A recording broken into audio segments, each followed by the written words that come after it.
We are diving into something really fascinating today.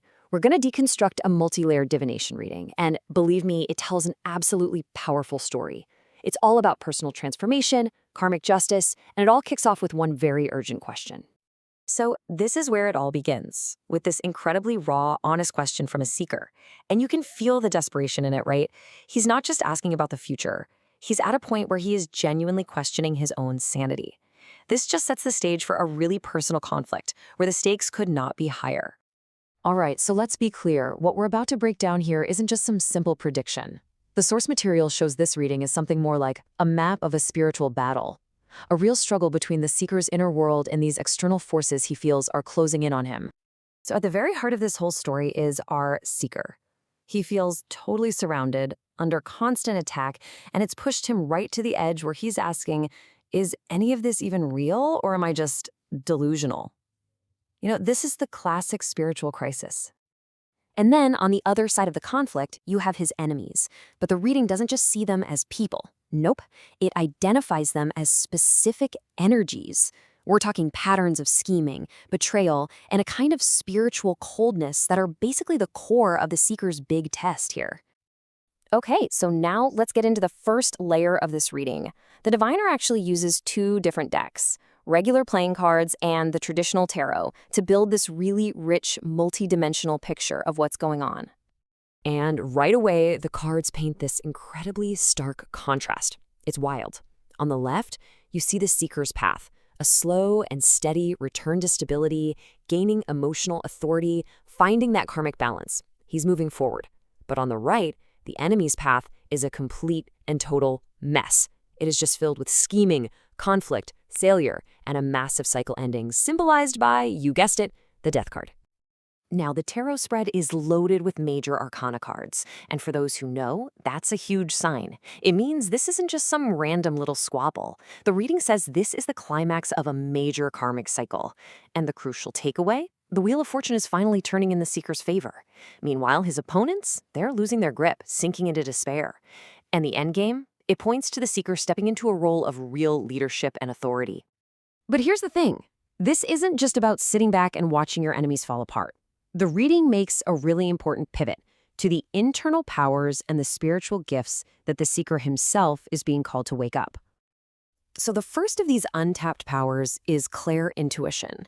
You know what this is. It's that deep gut feeling, that ability to just know something without needing a spreadsheet to prove it.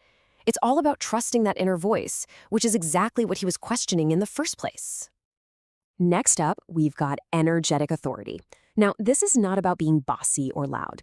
It's that quiet, centered presence you have that can just naturally calm down and organize the chaos happening all around you.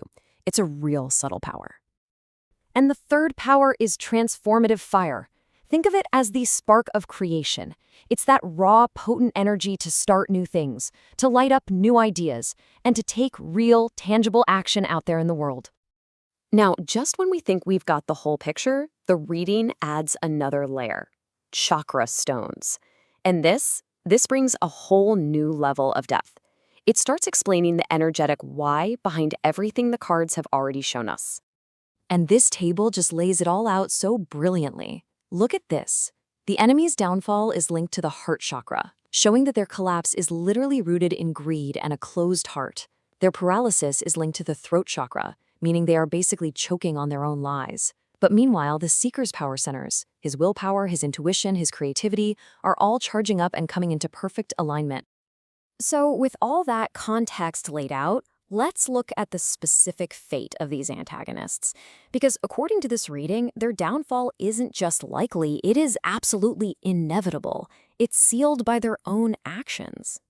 Yet the reading is crystal clear on this point. There's no external force that needs to come in and do anything. The destiny of these figures is to simply collapse under the crushing weight of their own negative energy and choices. First up is a figure the reading calls Skeezy Grinch, and their fate? Pure stagnation. They are blocked, totally unable to grow, and essentially sentenced to being permanently stuck right where they are. Next, there's the husband. His downfall is completely tied to his own chaotic, reckless energy. It's his impulsiveness, his destructive choices, that's what's going to backfire and cause his collapse. And finally, a figure named Dumb Dirty Dad. His fate is to be absolutely crushed by the weight of his own betrayals. The card suggests that everything he tried to build is just going to turn out to be hollow, leading to some really significant loss. So, what's the big takeaway from all this? The reading wraps up with a really profound insight. The true path to victory? It isn't about fighting back, it's about cultivating a certain state of being. And the formula for success is almost shockingly simple. Finish your projects, clean your house, maintain your integrity. That's it. According to the source, each of these simple, grounded actions reinforces your stability and actually speeds up the positive outcome. And this right here is the crucial point of the entire reading. You don't have to do anything to your enemies. You don't need to push. As you focus on building your own life, finishing your own work, and solidifying your own world, they naturally implode. Your expansion literally causes their collapse. And then, right at the end, the reading drops this incredible little mind bomb. The seeker mentioned he struggles with procrastination. Well, the cards suggest this isn't a flaw. They call it a sacred delay, a kind of spiritual timing mechanism that stops you from acting before you have all the information you need. It's a strategic pause, not a personal failure. And that leaves us with this final, really provocative question that applies to every single one of us. What if that thing you see as your biggest weakness, your procrastination, your sensitivity, maybe your stubbornness? What if it isn't a flaw at all, but a sacred power just waiting in disguise, waiting for you to finally understand how to use it?